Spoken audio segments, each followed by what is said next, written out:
Video yathu ya lero tionesana ka feature kamene a WhatsApp akubweresa kumene ndiye tete tionesaneni kuti ka feature kamene kaka nkotani. Ndiye choyamba tisegula WhatsApp wathu,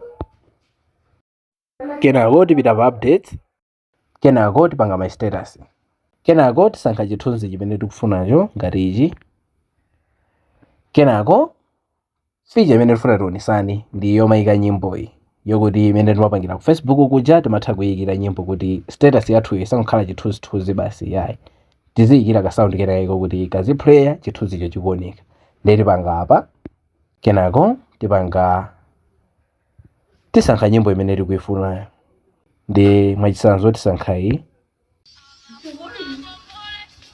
kenako tipanga pa alopa, ndiye kuti ikhala kuti yatheka, ndiye kuti zili ndi ife kusankha pamene tikufunapo. Ndiye kuti ngati iweyo pamene pasipakusangalatsa ndiye kuti umangoyendesa ichi, ndiye kuti umasankha pamene pamakusangalatsa, ndiye kuti pamene popo ntha kuyisiya basi ndipanga done ife kuti yatheka.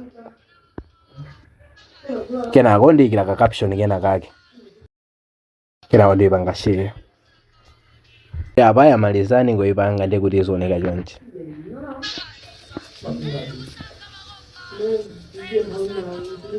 Basi kupanga kwake ndi kumene koko.